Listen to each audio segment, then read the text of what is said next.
kesempatan hari ini saya akan sampaikan sebagian dari firman Tuhan mengenai Roh Kudus.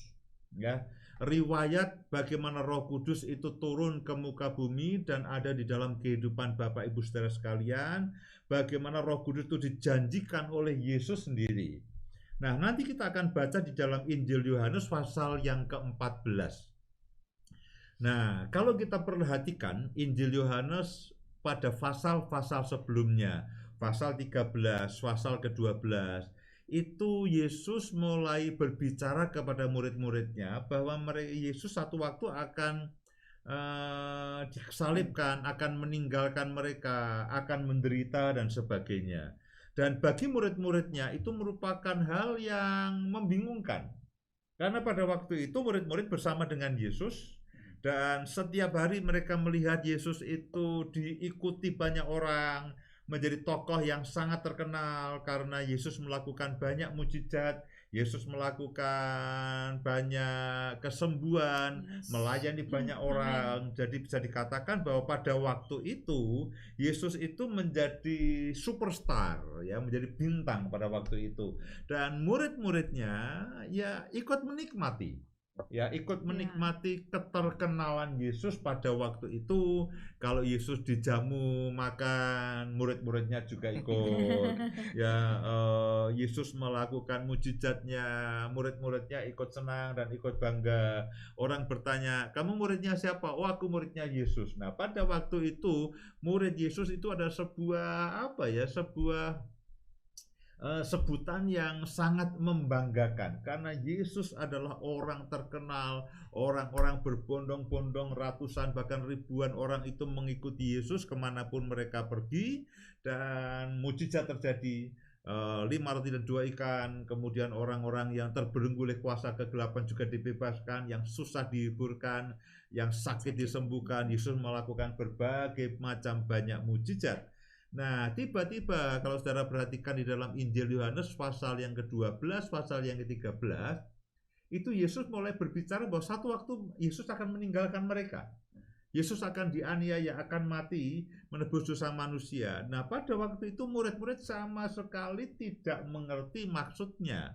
Ya, mereka tidak membayangkan, mereka berpikir kalau bisa itu menjadi murid Yesus 30 atau 40 tahun. Ya, itu kan loh, kalau kita sedang dalam masa yang menyenangkan, kita kan tidak ingin itu berakhir. Ya, kita tidak ingin berakhir pada waktu kita tidak punya masalah, ekonomi baik, semuanya sehat, kemana-mana kita leluasa, kita bisa menikmati liburan, kita bisa keluar negeri dan sebagainya. Orang tidak ingin itu lalu berakhir, tidak terbayangkan. Lalu tiba-tiba kita tidak bisa kemana-mana seperti sekarang ini. Kalau ini diceritakan 3 tahun yang lalu, saudara tidak akan percaya. Kita tidak akan percaya bahwa satu waktu, ada satu situasi, ada satu kondisi di mana orang itu bahkan mau pergi keluar kota aja susah. Ya, keluar negeri tidak bisa. Orang tidak pernah menduga bahwa pandemi ini, virus ini dampaknya sedemikian besar sehingga bahkan orang beribadah pun dibatasi, orang belanja pun juga dibatasi karena uangnya juga tidak ada, maksudnya ya penghasilan menurun jadi terbatas, lalu bahkan orang mau berlibur pun juga susah. Ya, orang mau berlibur itu sesuatu yang tidak pernah terbayangkan sebelumnya. Kita mau keluar kota juga was-was, semua susah, dibatasi. Nah, demikian juga dengan kehidupan murid-murid pada waktu itu tidak terbayangkan bagi mereka bahwa tiba-tiba Yesus mengatakan, aku akan meninggalkan kamu. Aku akan meninggalkan kamu, aku akan meninggalkan kamu. Mereka bingung. Dan mereka mungkin juga mau bertanya yang ditanyakan apa. Karena mereka bingung. Cuman itu membuat gelisah dalam kehidupan mereka, membuat ketakutan dalam kehidupan mereka. Nah, kita akan baca di dalam Yohanes pasal yang ke-14. Saya akan baca cukup banyak ayat malam hari ini. Saya berharap Bapak Ibu akan mencermatinya dengan baik. Ya, puji Tuhan kalau Bapak Ibu punya Alkitab, ikutlah membaca dengan saya, ya. Di dalam Injil Yohanes pasal yang ke-14 ayat yang pertama, itu ayat pertama dikatakan begini, janganlah gelisah hatimu, percayalah kepada Allah, percayalah juga kepadaku. Di rumah Bapakku banyak tempat tinggal. Jika tidak demikian, tentu aku mengatakannya kepadamu, sebab aku pergi ke situ, ke rumah Bapakku, untuk menyediakan tempat bagimu. Ya, bagi kita yang sudah tahu endingnya ya, ayat ini biasa Pak, loh. Tapi kalau pada waktu ini diberikan kepada murid-muridnya, bagi mereka itu seperti apa tuh? Petir di siang bolong.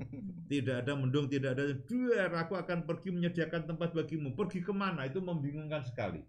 Ya, karena mereka taunya Yesus itu juga anak Yusuf, anak Maria. Ayat yang ketiga, dan apabila aku telah pergi ke situ dan telah menyediakan tempat bagimu, aku akan datang kembali dan membawa kamu ke tempatku, supaya di tempat di mana aku berada, kamu pun berada. Ini janji Tuhan kepada anak-anaknya, kepada murid-muridnya, kepada orang percaya, bahwa satu waktu kita akan diangkat bersama-sama dengan Yesus bagi semua orang yang percaya di surga. Dan di sana disediakan tempat bagi saya dan saudara. Amen. Dan kemana aku pergi, kamu tahu jalan ke situ. Ya. Itu kata Yesus. Yesus pergi ke rumah Bapaknya. Di sana dikatakan bahwa di rumah Bapakku banyak tempat. Aku ke sana untuk menyediakan tempat bagimu, dan aku akan datang kembali membawa kamu ke tempatku. Dan kemana aku pergi, kamu tahu jalan ke situ. Yes. Thomas berkata kepada Yesus, Tuhan, kami tidak tahu kemana engkau pergi, jadi bagaimana kami tahu jalan ke situ? Nah, Thomas ini disebut si peragu, orang yang peragu, murid Yesus yang peragu. Nah, kita bisa dengan mudah mengatakan, oh Thomas itu peragu. Nah, tapi seandainya kita ada di dalam posisi Thomas, kita juga bingung. Jadi lalu Thomas bertanya, Tuhan, kami tidak tahu kemana engkau pergi. Karena di dalam bayangan mereka tidak terbayangkan bahwa Yesus meninggalkan mereka, dan mereka juga tidak ingin ditinggal oleh Yesus. Karena pada waktu itu, Yesus itu bagi mereka adalah seorang yang membanggakan sekali. Siapapun ingin mengikut Yesus, siapapun ingin menjadi murid Yesus. Dan tiba-tiba Yesus katakan, aku pergi, dan Thomas katakan, kemana engkau akan pergi? Kami tidak tahu ke jalan ke situ. Nah, dalam hal ini kita harus bersyukur kepada Thomas. Ya, meskipun banyak orang ya ketika kita bicara mengenai Thomas itu peragu, saudara jangan ragu-ragu. Loh, sejujurnya saya mungkin lebih peragu daripada Thomas. Loh, ya kita mungkin tidak lebih baik daripada Thomas. Loh, sekarang kita tanya, bagaimana dengan keadaan pandemi sekarang ini? Siapa yang bisa menjamin, saudara? Siapa yang bisa menjamin, siapa yang bisa memastikan bahwa keadaan akan membaik? Kita semua bertanya-tanya, kita semua sama-sama sebetulnya tidak lebih baik daripada Thomas. Jadi kita bersyukur Thomas itu lalu dengan spontan, tanpa malu-malu, tanpa jaim, lalu bertanya kepada Yesus, Yesus, kemana kau pergi? Kami tidak tahu jalan ke situ. Ya, kata Yesus kepadanya, akulah jalan dan kebenaran dan hidup. Tidak ada seorang pun yang datang kepada Bapa kalau tidak melalui aku. Saudaraku, ini ayat yang kenal. Akulah jalan kebenaran dan hidup, dan tidak ada seorang pun yang datang kepada Bapa kalau tidak melalui aku. Kita sering kali membimbing orang yang mau percaya kepada Yesus, karena dialah jalan kepada Bapa, dialah kebenaran dan hidup. Loh, ayat ini tidak muncul kalau tidak ada Thomas. Jadi sekarang kita bisa mengatakan, oh terima kasih Pak Thomas, karena keraguanmu itu mewakili kami, sehingga Yesus itu mewahyukan satu kebenaran yang sekarang ini kita sering ucapkan, Yesuslah jalan dan kebenaran dan hidup. Ayat yang ke-7, sekiranya kamu mengenal aku, pasti kamu juga mengenal Bapakku. Sekarang ini kamu mengenal dia dan kamu telah melihat dia. Kata Filipus kepadanya, Tuhan, tunjukkanlah Bapa itu kepada kami, itu sudah cukup bagi kami. Nah, yang kedua, kita juga berterima kasih kepada Filipus, karena spontanitasnya dalam ketidakmengertian dia bertanya, lalu muncullah pewahyuan yang baru. Kata Yesus kepada Filipus dan pada murid-muridnya, telah sekian lama aku bersama-sama dengan kamu, Filipus, namun engkau tidak mengenal aku. Barang siapa telah melihat aku, ia telah melihat Bapa. Bagaimana engkau berkata, tunjukkanlah Bapa itu kepada kami? Tidak percayakah engkau bahwa aku di dalam Bapa dan Bapa di dalam aku? Apa yang aku katakan kepadamu tidak aku katakan dari diriku sendiri, tetapi Bapa yang diam dalam aku, dialah yang melakukan pekerjaannya itu. Lalu dari Filipus ini lalu muncullah pewahyuan yang luar biasa yang mengatakan, oh Yesus dan Bapa itu satu. Apa yang Yesus kerjakan dan katakan itu bukan berasal dari diri sendiri, tapi juga dari Bapa yang diam di dalam Yesus. Lalu ayat yang ke-11, percayalah kepadaku bahwa aku di dalam Bapa dan Bapa di dalam aku, atau setidak-tidaknya percayalah karena pekerjaan-pekerjaan itu sendiri. Aku berkata kepadamu, sesungguhnya barang siapa percaya kepadaku, ia akan melakukan juga pekerjaan-pekerjaan yang aku lakukan, bahkan pekerjaan-pekerjaan yang lebih besar daripada itu, sebab aku pergi kepada Bapa, dan apa juga yang kamu minta dalam namaku, aku akan melakukannya supaya Bapa dipermuliakan di dalam Anak. Lalu muncul ayat yang kita sering ucapkan, barang siapa percaya, kita akan melakukan pekerjaan yang jauh lebih besar. Amen. Ayat itu Amen. muncul karena keraguan dan ketidakmengertian Filipus. Jadi malam ini kita berterima kasih kepada Bapak Filipus, kepada Bapak Thomas, karena ya orang mengatakan bahwa ini ragu-ragu, tidak tahu karena ketidaktahuan, tapi kejujuran mereka mewakili kita semuanya. Dan ketika kita bertanya, Tuhan itu menjawab. Nah, pada hari-hari ini ada begitu banyak hal yang membuat kita itu ragu dan kita itu tidak tahu, termasuk saya. Termasuk, jangan katakan, oh Bapak kan pendeta, Bapak tahu semuanya. Tidak, saya juga tidak tahu semuanya. Apa yang saya harapkan belum tentu terjadi. Setiap kali saya bertanya, Tuhan tolong, bagaimana dengan masa depan semuanya? Bagaimana dengan masa depan pelayanan? Bagaimana masa depan kami? Bagaimana masa depan anak-anak kami? Loh, kita tidak tahu apakah normal yang berikutnya itu seperti normal yang dulu atau tidak. Orang katakan, oh kita tidak akan pernah kembali seperti yang dulu, berarti ada normal yang baru. Nah, normal yang baru situasinya seperti apa? Bagaimana pendidikan anak-anak kita? Bagaimana dengan kesehatan nanti anak-anak kita? Orang katakan ini virus ini terus bermutasi, virus ini makin bertambah-tambah dan sebagainya, dan satu waktu akan menjadi endemi yang akhirnya itu akan orang tinggal bersama virus seperti orang pilek, orang flu. Itu ya setiap kali orang bisa terjangkit oleh flu itu virus. Dan orang mengatakan satu waktu orang akan terjangkit COVID itu biasa, itu akan menjadi sehari-hari. Nah, bagaimana dengan kehidupan masa depan? Kita juga tidak tahu. Nah, tapi firman Tuhan adalah firman Tuhan. Karena itulah kita bersyukur bahwa Tuhan Yesus itu memberikan penolong, Roh Kudus yang akan menolong dan memimpin kita seperti yang Dia janjikan kepada murid-muridnya yang pada waktu itu mereka kebingungan. Tuhan, Engkau akan kemana? Siapa yang mengerjakan semuanya ini? Kalau engkau tidak, kalau engkau kemana? Kalau engkau meninggalkan kami, loh, kami akan terkatung-katung. Saudara tahu bahwa Petrus itu meninggalkan pekerjaannya sebagai pelayan, Lewi meninggalkan pekerjaannya sebagai pemungut cukai, lalu mengikut Yesus. Mereka sudah meninggalkan segala sesuatunya dan mereka mengikut Yesus, dan itu belum lama loh, baru kurang lebih sekitar 3 tahun. Baru sekitar 3 tahun atau 3 tahun lebih, tiba-tiba loh ini sedang enak-enaknya, sedang masa-masa jayanya, mereka sedang menikmati semua kegemilangan, lalu tiba-tiba Yesus katakan, aku akan meninggalkan kamu. Loh, itu mimpi buruk. Itu mimpi buruk, itu hal yang mereka katakan, Tuhan, aduh, kalau kamu meninggalkan kami, lalu kami ikut siapa? Karena kalau kita perhatikan, ketika Yesus naik ke surga, lalu mereka sedang menantikan Yesus, dikatakan bahwa mereka lalu kembali mencari ikan dan sebagainya. Sampai ketika Yesus menampakkan dirinya kepada mereka. Nah, pada hari-hari ini sama dengan situasinya, meskipun pada konteks yang berbeda. Hal yang ke depan kita sama sekali tidak tahu.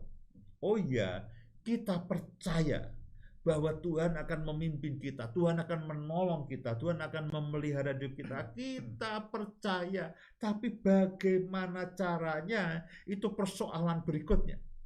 Karena itulah kita bersyukur dengan apa yang Yesus janjikan kepada murid-muridnya, dan saya berdoa, saya berharap janji ini juga akan kita nikmati bersama-sama. Lalu ayat yang ke-15. Jikalau kamu mengasihi aku, kamu akan menuruti segala perintahku. Aku akan minta kepada Bapa dan ia akan memberikan kepadamu seorang penolong yang lain, supaya ia menyertai kamu selama-lamanya, yaitu Roh kebenaran. Dunia tidak dapat menerima dia, sebab dunia tidak melihat dia dan tidak mengenal dia. Tetapi kamu mengenal dia, sebab ia menyertai kamu dan akan diam di dalam kamu. Aku tidak akan meninggalkan kamu sebagai yatim piatu. Aku datang kembali kepadamu. Nah, pada waktu itu Yesus selalu memberikan janji kepada murid-muridnya, aku akan meminta kepada Bapa, supaya Bapa itu memberikan kepadamu seorang penolong yang lain, yaitu Roh Kudus, Parakletos, yaitu seorang penghibur. Dia adalah Roh kebenaran, Roh yang memimpin saya dan saudara kepada semua kebenaran. Dan dikatakan Roh Kudus inilah yang menyertai saya dan saudara itu selama-lamanya, supaya Roh Kudus menyertai kamu selama-lamanya. Nah, ini yang dijanjikan Tuhan kepada murid-muridnya. Jangan khawatir. Aku akan pergi kepada Bapa, tapi aku tidak akan meninggalkan kamu sendirian. Aku tidak akan meninggalkan kamu sebagai seorang yatim piatu. Aku akan minta kepada Bapa, lalu Bapa itu akan memberikan Roh Kudus. Nah, Roh Kudus atau Roh penolong atau Roh penghibur, inilah yang akan memimpin saya dan saudara. Nah, pada malam hari ini, ya, sementara beberapa waktu yang lalu kita merayakan Hari Raya Pentakosta atau hari pencurahan Roh Kudus, saya berharap kita tidak hanya sekedar memperingati, tapi malam hari ini mari kita menyadari bahwa saya dan saudara itu tidak sendirian, sementara kita menantikan kedatangan Yesus yang kedua kalinya, dan sementara kita berharap satu waktu kita akan bersama-sama dengan Yesus diangkat naik ke surga, menikmati semua yang Tuhan sediakan. Tapi kan sekarang ini kita sedang ada di dunia, yang notabene adalah ini hari yang sangat membingungkan dan sangat kacau, dan sama sekali tidak ada kepastian. Ini hari yang tidak ada kepastian. Ya, bukan hanya saya dan saudara yang bingung, para presiden, para kepala negara pun juga mereka bingung. Ini bagaimana memimpin negara. Saya bayangkan para presiden itu memimpin negara. Saya memimpin rumah tangga, saya memimpin gereja. Kadang-kadang bingung, Tuhan, ini nanti bagaimana memimpin pelayanan ini, Tuhan, ini nanti bagaimana. Bisa dikatakan Tuhan, nanti nasib kami bagaimana. Saya bisa bayangkan itu para presiden memimpin jutaan, miliaran orang. Saya katakan, Tuhan, betapa mereka jauh lebih bingung. Semua anggaran dihabiskan untuk COVID, ya berapa puluh triliun, berapa ratus triliun yang dihabiskan, lalu pemasukan juga sedikit. Saya bisa bayangkan Pak Jokowi, Presiden Indonesia itu, aduh Tuhan, ini betapa pusingnya ya. Pak Jokowi, saya yang mimpin keluarga, istri 1 anak 2, lalu jemaat yang mungkin juga tidak terlalu besar. Kadang-kadang saya harus akui, Tuhan, aku tidak tahu bagaimana. Tapi puji Tuhan, bersyukur ada Roh Kudus. Amin. Jadi apa yang harus kita lakukan? Kita harus terus-menerus menyadari akan kehadiran Roh Kudus yang ada di dalam kehidupan saya dan saudara. Kita harus terus mengakui, ya, kita harus menyadari akan kehadiran Roh Kudus dalam kehidupan kita. Dia adalah pribadi, ya, bagaimana dia terus aktif menolong kita. Nah, kita harus menyadari, kita harus menyadari bahwa Roh Kudus itu ada di dalam kehidupan kita, dan setiap kali saudara dan saya akan membuat sebuah keputusan, itu saudara mesti bertanya kepada Roh Kudus, mesti Roh Kudus tolong aku. Karena Roh Kudus itulah yang diberikan Bapa atas permintaan Yesus untuk menyertai dan menolong Bapak, Ibu, dan semua saudara Ya. selama